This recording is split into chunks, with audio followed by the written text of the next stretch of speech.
Welcome to the Health Angle Podcast with Dr. Mike Headlee and Dr. Gordon Fimreite, where we'll be exploring different angles of health to achieve the best version of yourself.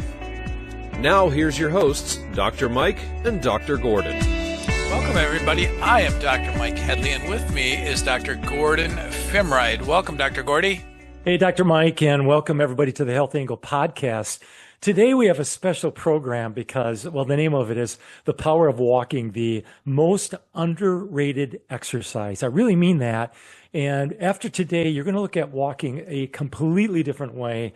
And it really is underrated because there's so many health benefits, and we're going to discuss, and it's going to be fun to talk about this subject. So welcome to the Health Angle Podcast. I am so excited, and we've said this before, and I'm going to say it again. This is one of the most important things we're going to talk about. We've said that a lot because there's a lot of important things, but this one is really, really important. So I'm gonna start off with the big bang here. I just got this week. Your daily steps hold a life or death secret. Scientists discover the exact number that separates thriving from merely surviving.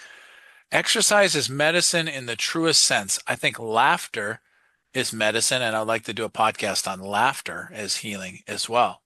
So unlike pharmaceuticals, Dr. Gordy, which typically act on one pathway at a time, exercise, specifically walking, orchestrates a symphony of benefits across multiple systems simultaneously, lowering inflammation, improving vascular health, balancing hormones, support brain function, enhancing immunity, and so much more.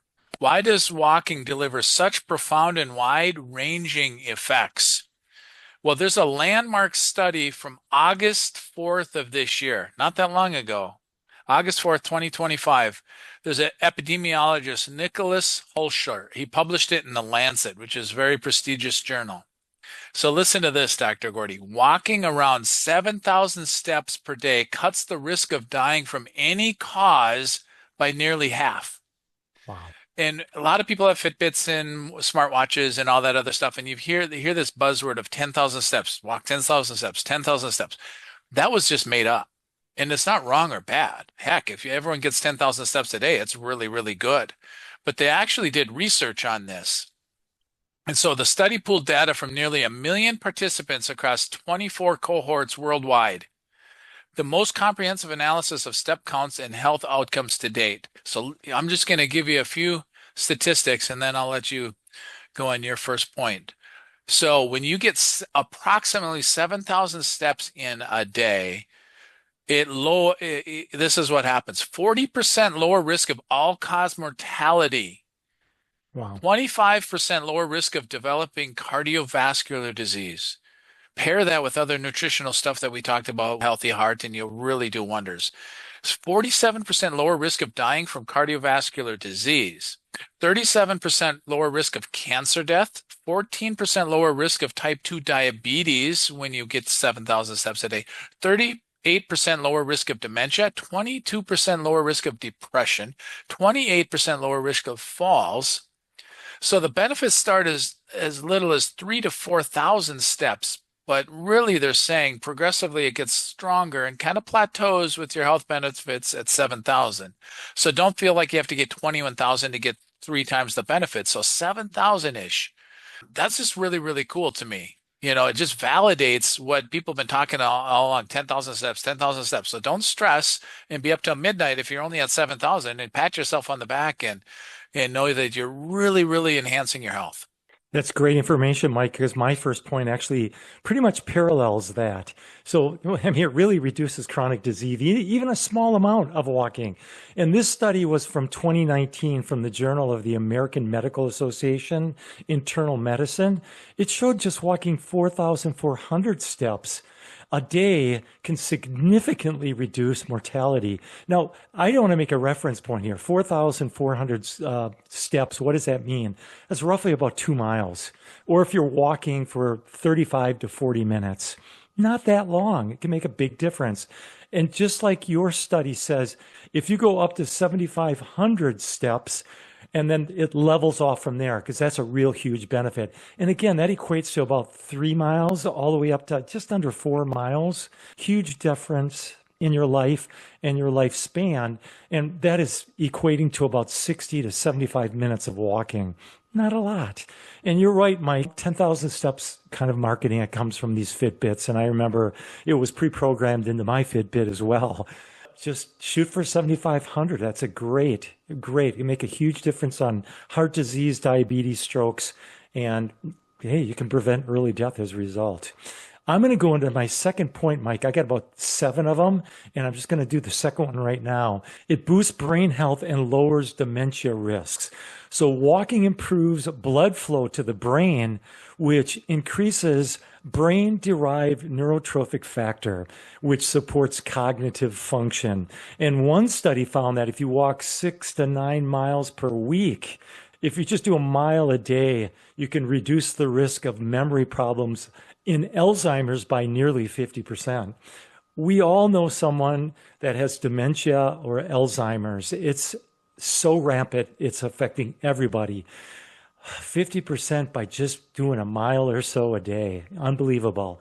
Another fun fact is just 10 minutes of walking can immediately improve your mood and reduce anxiety. So back to you, Mike. I have a couple really cool points. People ask me in my office, a couple people just this week, 2 people. So I'm starting to hear more questions about it. So the pros and cons of wearing a weighted vest during walks. I'm curious, Dr. Gordy, did you have to wear a weighted vest in any kind of sports? I know we both played high school and college sports. Did you have to wear one? No, I never have personally, but I do see military personnel have those backpacks and they're doing the Stairmaster and everything else. But I can't wait to hear what your study says. Yeah, I did in high school for the first 2 weeks before practice to kind of get us working hard or whatever. And I was kind of curious why we never used them once a week because you take it off and then I actually had a vertical because I could actually jump without the weight because my vertical wasn't so good in basketball. Wow. Wearing a weighted vest while walking can lead to significant gains in physical performance and health. Just like lifting any weights, and you've talked a lot about weightlifting in the gym. We'll have to do a video of you in the gym sometime and show us around the gym. Absolutely. So it engages more muscles, helping to build strength and endurance, and may help boost metabolism, maintain stronger bones, and make everyday tasks easier. So in a study of women between 65 and 75 years old, it made some significant increases of muscle power, improving over 10% just from wearing it a few times. So it can pose risk though. So the pros are really positive, just like lifting weights and really straining the body in a good way. So you can gain a lot more challenge if you're bored with your regular walk and or you want to gain strength. The challenge is if the weight is too heavy. How do you know if it's too heavy? Well, how do you feel during it? Are you sore and you don't sleep well at night and you don't recover? Your joints ache when you're walking, and it can aggravate arthritis. And so more isn't always better.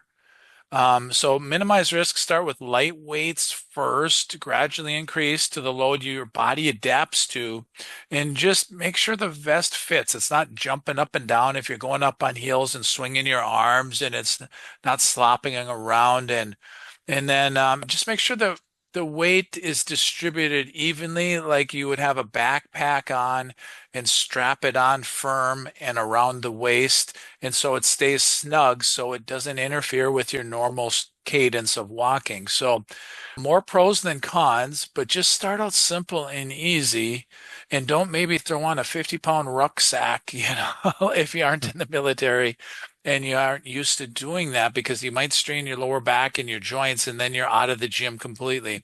And I had a patient tell me last week, I believe, said, don't do anything in your workouts that are going to inhibit you from doing your workout the next day or in 2 days. So don't just throw on 100 pounds and say, great, I'm going to get fit overnight because you might hurt yourself and you might be out of the gym for a few weeks. So very simple and easy. And then my next one is how to get more steps. If you really have a sedentary job and you're allowed to have a private parking spot right by the office and you usually don't do a lot of shopping and you don't go around, here's just some simple tips. And then I'm kind of curious what other tips you have, Dr. Gordy, for people. But a lot of people, when they track their steps, then they really, really know for a week or two or three to really get an average amount of steps. And so tracking your steps and or do it, how many minutes are you walking? And so if you track that, you tend to shoot for a half-hour walk every day or a 45-minute walk, or a 45-minute walk gets me 2.5 miles. Or if I have my Fitbit on, well, then I know exactly how many steps.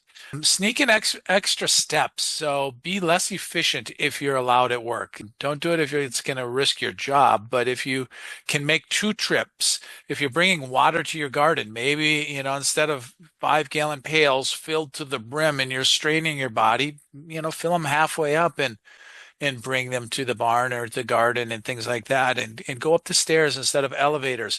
Park maybe far away if you stop at Target or Walmart or the grocery store. You don't have to worry about door dings and things like that. Set an alarm and get up from your desk and move. And so you don't just like, wow, 3 hours passed, I didn't hardly move. And so you just get up more when you set an alarm. And then having a walking partner often helps as an accountability partner. And the best one I've ever heard of is a dog. Dogs need to walk at least 60 minutes a day, almost no matter what breed it is. So if you really want the best, they'll never turn you away unless they're sick or hurt. So get a dog if you really want an accountability partner, or someone at the gym, or a spouse or a partner or whatever, because that can really say, it's too hot out, I don't want to go for a walk, or it's raining and I'm kind of cold. But that partner will say, let's go, even for a short walk, keep the momentum going, keep the habit strong. You always feel better afterwards. And so those partners work really well. So that's what I have so far, Gordy. It's great information, Mike. And I like the concept of parking a little ways away. If you go into the mall, the theater, or someplace else, park a little ways away. First of all, the parking is much easier. And then you can walk, you get those steps in. And then when it's time to exit, you don't have to fight traffic. You just walk a little bit further and a quick exit. I think that's a great concept.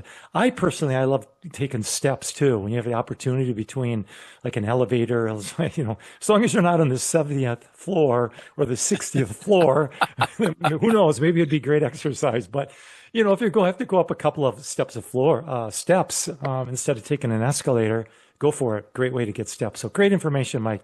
My next point is walking increases metabolism for those that want to lose body fat or reducing their body index. Just a brisk walk can burn fat without triggering that hunger. A lot of times when people have high intensity workouts, they sometimes get hungry and it triggers that hunger thing. But doing a brisk walk, you can still get your exercise in and you're not going to feel as hungry afterwards to make up for that walk. And for people with insulin resistance or prediabetes, post-meal walks as short as 10 minutes can significantly reduce blood sugar spikes. And I hear some of these celebrities, one guy in particular, he's in his probably mid-90s, and every time after dinner, his ritual is to go out for a walk. Helps to get his body going, get the metabolism going, burn sugar, and get his digestion really, really going. I think it's brilliant. So that'd be a great time to go walking after dinner at night. My next point is walking can improve longevity, especially when it's done in nature. So walking in green space is also known as green exercise.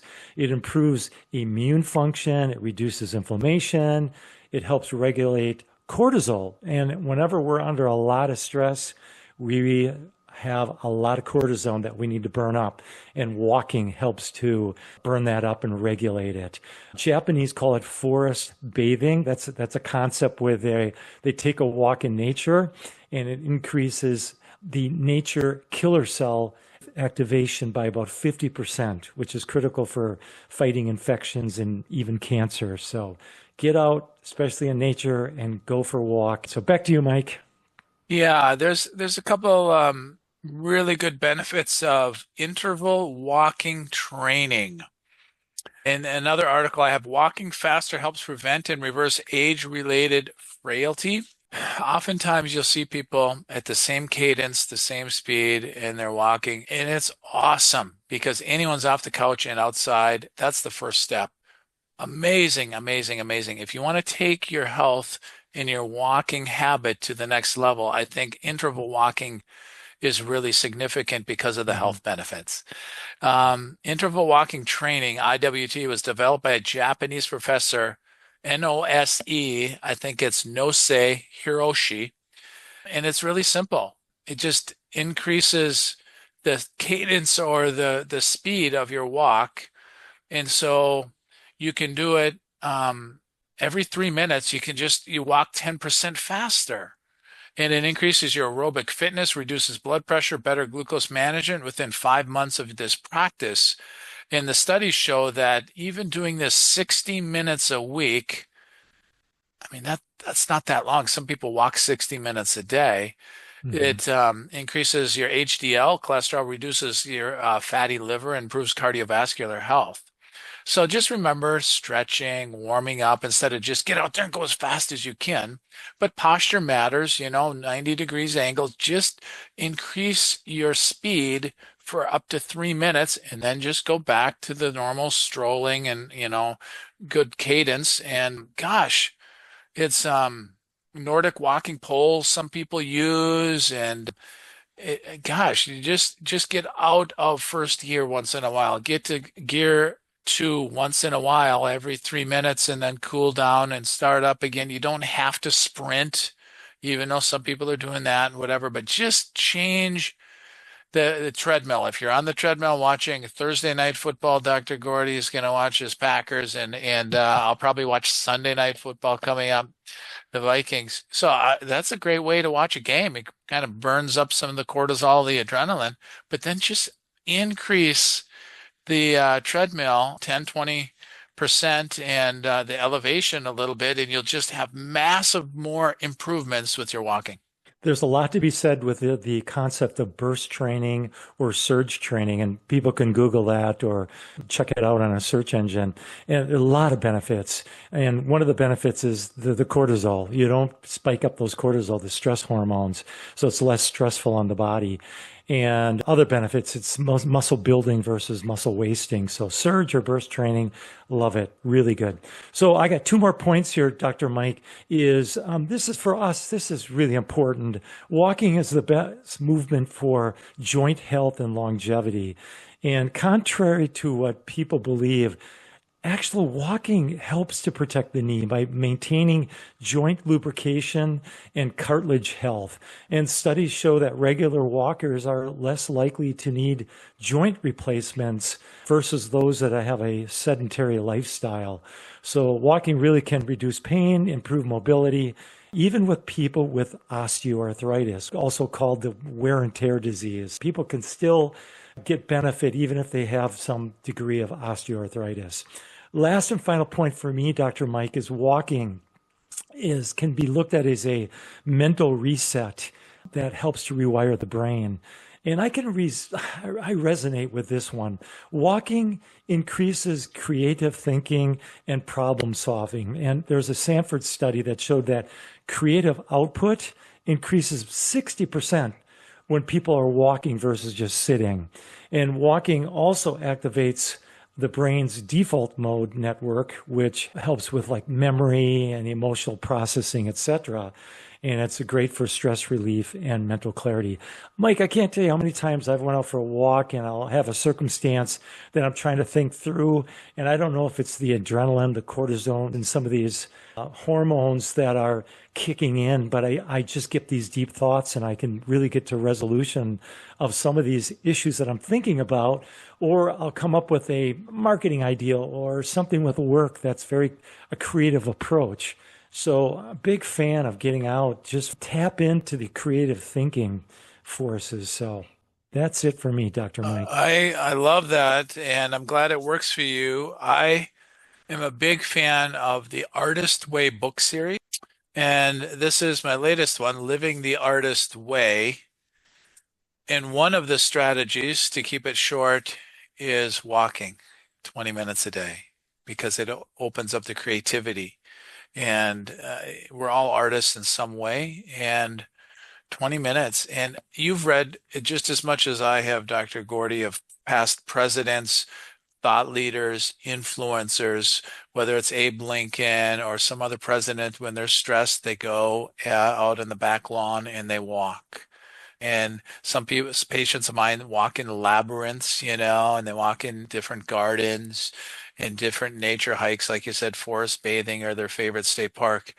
It's not just healthy cardiovascular and fitness wise, mental health, emotional health. It's just, and influencers do that, and they just reduce stress and increase creativity. Can't think of too many things that do that so quickly and easily, and the price is right too. So I like this article on walking yoga. It combines movement, breath work, and mindfulness. It's really conscious, slow inhale and slow exhale. So walking yoga. So technically you stop and do some gentle poses, whether you do forward fold or you do some side bends and relax, but it's just mindfulness. And the reason I like it is because it's a good combination, and just like speeding up your walk, you can stop and do some stretches and some yoga, and it's especially helpful for people navigating hormonal changes or aging, promotes resilience, circulation, and then just overall metabolic health. Really, really, really, really simple to do by looking up on YouTube some walking yoga ideas and some different poses you can do along your walking route, just to change it up, to keep it fresh, to keep it interesting. So my last one, Dr. Gordy, is called The Second Heart You Never Knew You Had. Hmm. And I brought this up to several people in my office, and they'd never heard of this. The soleus, it's nestled beneath the gastrocnemius muscle. So basically your calf muscle is made up mostly of your gastroc muscle. So underneath that part of the calf is something called your soleus. It's only about 1% of our body mass. It's composed of 87% slow twitch fibers. So what's the big deal? Why is that my second heart? So when it contracts, every time we walk, stand, or even fidget our feet, the soleus generates intramuscular pressures exceeding 200 milligrams of mercury. Well, if your blood pressure, if your heart created 200 millimeters of mercury, that'd be high blood pressure by a long ways. And so what's really cool about this, it's called the peripheral heart. And so back in the day, people just walked more, and they walked to school and they walked to work and things like that. So when the soleus is active a lot, here's the benefits. It supports circulation, it burns fuel continuously, it prevents pooling and falls, it keeps blood moving in older adults, reduces dizziness, fainting, and fall risk, protects the brain. It sustains oxygen delivery, buffering against vascular dementia and cognitive decline. Because if you think about pitting edema and this fluid in your feet and legs, well, that's not delivering the oxygen through the body. It's not pumping, and it's a really serious issue. So, in fact, the Mayo Clinic in Minnesota studied over 2,700 people and found that those with impaired calf pump function had nearly 4 times higher mortality risk Wow. than those with normal function. And so, one of my favorite tests to determine how tight your calves and soleus is to get on a slant board about 30 degrees. And you slant the slant 30 degrees goes towards the wall. When you put your feet on that and see if you can keep your head and your mid back touching, but we should be able to keep our heels at a 30-degree angle on a board and not feel tension and tightness in our calves. One exercise they recommend, especially for people that have desk jobs, is something called the soleus push-up. So when you have your feet flat under your desk for 6 to 8 hours a day, you can literally go up on your toes and go back down and do 2 sets of 10 like that. It doesn't seem like a lot. It's not hard. You could be on the phone and still do that. I'm doing it right now. And it just activates the soleus and pumps fluid from there. What's even better, getting up, setting the timer and going on walks. And like Dr. Gordy said, going upstairs and doing all that other stuff. Can you go on the stairs and go down and up? Of course you can. And Dr. Gordy, you see people at the gym working on their calves with weights and other machines. But it's really critical for our circulation and oxygenation and even longevity when that's working. You can use a foam roller and a massage gun and stretch and do other things to make sure that's pliable and flexible. You want strong calves, but you want flexible calves and soleus muscles. So do a soleus push-up if you're sedentary and you're going to watch that game tomorrow night, Dr. Gordy, and cheer for the Packers. You'll probably be jumping off the couch, and so you won't be sitting.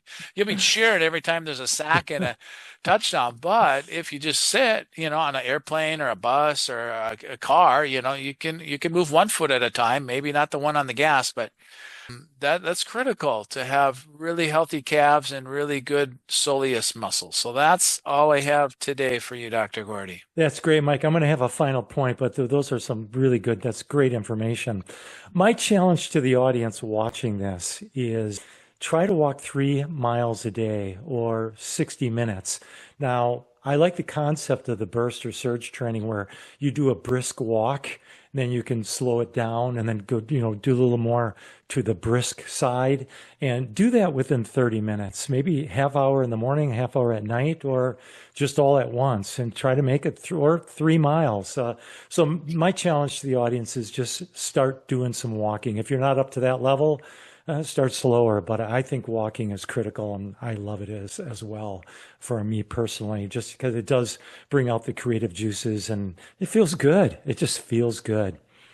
So that's it for my point, Mike. I love the challenge. I'm going to take your challenge. I'm going to start tracking my time and my steps, and it pairs good with anything.